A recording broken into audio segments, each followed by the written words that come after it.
இந்த சூழ்நிலையில் நான் ஒப்பிட்டு காமிக்க வேண்டியது, நாங்கள் 2021 ஆட்சிக்கு வரும்போது அடிப்படை தரவுகள் மிகவும் குறைவாக இருந்தன. நம்ம முதலமைச்சர் அந்த 4000 ரூபாய் ஏற்கனவே கொடுத்த ப்ராமிஸ போய் சேர்க்கறதுக்கு ரொக்கமாக போய் கடைக்கடையாக கொடுத்தோம். பல பாதுகாப்பு தேவையெல்லாம் இருந்துச்சு, அவ்வளவு ரொக்கத்தை நகர்த்துறதுக்கு.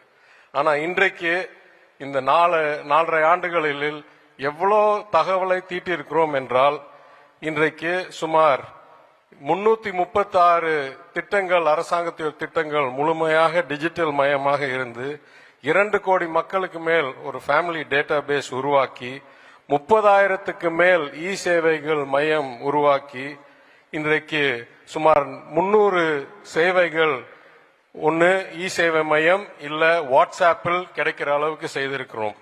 இதற்கு குறிப்பாக நான் 3 விளைவுகளை கூற விரும்புகிறேன்.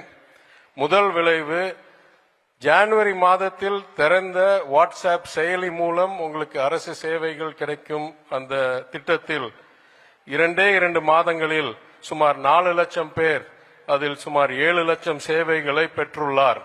அப்ப செயல்திறன் எவ்வளவுன்னு பாத்துங்க. முதல்.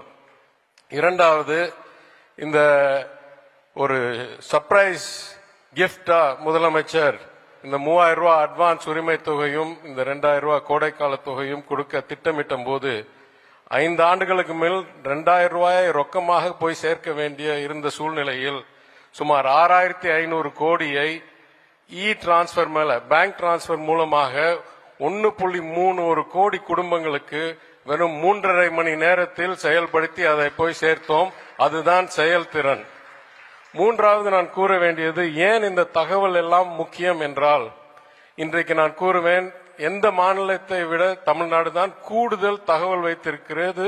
ஒரு நபருடைய அவங்களோட தேவைகளுடைய அவங்களுடைய திட்டங்களுக்கு மேட்சிங் இருக்கிற அளவுக்கு. ஏனென்றால் உச்ச நீதிமன்றம் தலைமை நீதிபதி சொல்றார், அரசியல்வாதிகள் சும்மா பணத்தை வழங்கி அரசியல் செய்யறாங்க தேர்தலுக்காகன்னு. தரவு இருந்தால் பரவாயில்லை, தரவு இல்லை என்றால் தான் அது தவறு என்று சொல்றார். நான் கூறுவேன், எந்த மாநிலமும் இந்தியாவில் இல்லாத அளவிற்கு தமிழ்நாடு அரசாங்கம் முதலமைச்சருடைய வழிகாட்டுதலில் ஒவ்வொரு பயனாளியுடைய முழு தரவுகள், முழு தகுதி உரிமைகள் பற்றி தகவல் வைத்து செயல்திறனையும் மனித நேயத்திற்கு ஒரு தகவலும் இருக்கிற அடிப்படையில் இந்த 5 ஆண்டுகளில் வேற எந்த மாநிலம் முன்னேறாத அளவுக்கு ஐடி துறை முதலமைச்சர் தத்துவம் இருக்கிற அடிப்படையில் செயல்பட்டிருக்கு என்று கூறி இந்த வாய்ப்புக்கு நன்றி கூறி நான் விடைபெறுகிறேன். வணக்கம்.